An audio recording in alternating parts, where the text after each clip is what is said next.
Selamat pagi untuk kita semua. Perkenalkan, nama saya Kristina Natalia Hidayat. Di sini saya akan menampilkan topik saya yang berjudul Model dalam Pembelajaran IPA di SD. Model pembelajaran IPA. Model ialah kerangka konseptual yang menggambarkan prosedur yang terorganisir secara sistematis dalam mengorganisasikan pengalaman belajar untuk mencapai tujuan belajar. Pengertian model belajar yaitu pembelajaran proses cara pembuatan menjadikan makhluk hidup belajar. Model pembelajaran merupakan kesatuan utuh dari penerapan pendekatan, strategi, metode, teknik, dan taktik pembelajaran. Pembelajaran merupakan proses interaksi antara siswa dan guru. Proses pembelajaran berlangsung antara konsep-konsep yang saling berkaitan satu sama lainnya dengan muatan tujuan pendidikan. Batang tubuh model pembelajaran IPA. Yang pertama, pendekatan pembelajaran dapat diartikan sebagai titik tolak atau sudut pandang kita terhadap proses pembelajaran. Yang kedua, pendekatan pembelajaran adalah suatu rancangan atau kebijaksanaan dalam memulai serta melaksanakan pengajaran suatu materi pembelajaran yang memberikan arah. Yang ketiga, fungsinya sebagai pedoman umum dan langsung bagi langkah-langkah metode pengajaran yang akan digunakan. Yang berikut, ciri-ciri model pembelajaran IPA. Yang pertama, mempunyai langkah-langkah. Yang kedua, sistem sosial. Yang ketiga, prinsip reaksi. Yang keempat, sistem pendukung. Yang kelima, dampak instruksional atau dampak pembelajaran. Yang kelima, dampak pengiring. Yang pertama, model pembelajaran somatik, auditori, visual, intelektual atau SAVI, yaitu yang berasal dari bahasa Yunani, yaitu soma yang berarti tubuh. Langkah-langkahnya yaitu 1. Persiapan. Yang kedua, penyampaian. Yang ketiga, pelatihan. Yang keempat, penampilan hasil.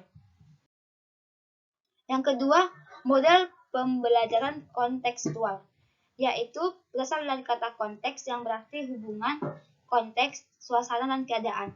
Sehingga kontekstual diartikan sebagai hubungan dengan suasana.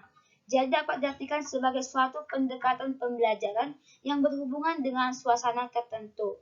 Yang ketiga, model pembelajaran mind mapping, yaitu peta pikiran, adalah suatu teknik pembuatan catatan yang dapat digunakan pada situasi kondisi tertentu seperti dalam pembuatan perencanaan, penyelesaian masalah, membuat ringkasan.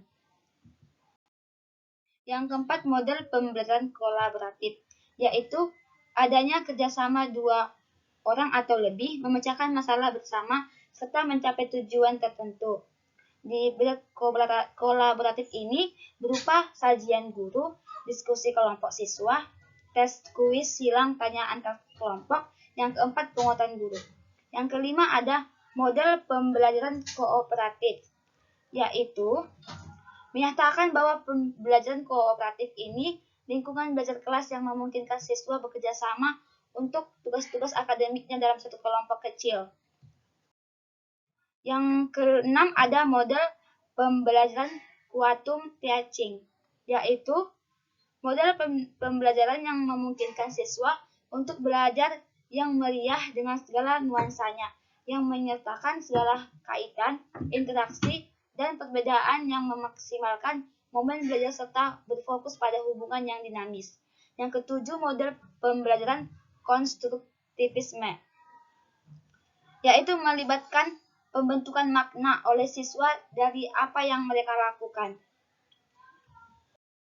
Yang kedelapan, ada model pembelajaran tematik, yaitu pembelajaran yang berdasarkan tema untuk mempelajari suatu materi guna mencapai kompetensi tertentu. Beberapa kelebihan pendekatan pembelajaran tematik diantaranya: 1. Pengalaman.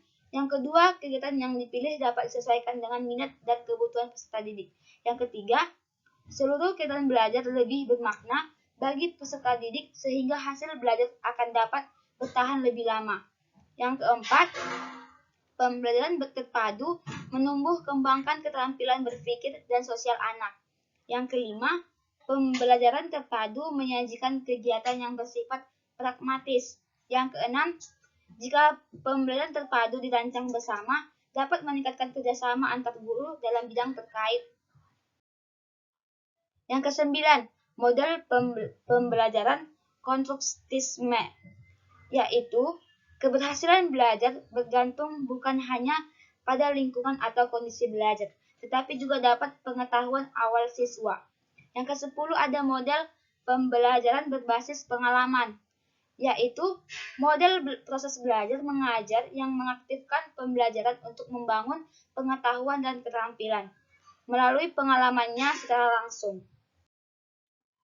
Yang ke-11 ada model pembelajaran siklus belajar, yaitu learning cyclic, yaitu model pembelajaran yang berorientasi pada teori Piaget dan teori pembelajaran kognitif, serta aplikasi model pembelajaran unkonstruktivis. Model ini dikembangkan oleh Robert dalam rangka memperbaiki kurikulum sains. Yang berikut adalah tujuan model pembelajaran, yaitu untuk memahami dan mengembangkan pengetahuan, nilai, sikap, keterampilan sosial, kewarganegaraan, fakta, peristiwa, konsep, dan generalisasi, serta mampu merefleksikan dalam kehidupan masyarakat, bangsa, dan negara. Model ini berfungsi sebagai pedoman bagi guru dalam merancang dan merencanakan dan melaksanakan aktivitas belajar mengajar. Model pembelajaran IPA juga memiliki fungsi pendekatan dalam menyampaikan tujuan, sehingga guru dituntut untuk bisa lebih selektif dalam memilih model ini sesuai dengan tema pelajaran yang akan diajarkan. Sampai di sini hasil presentasi saya. Sekian dan terima kasih. Pasti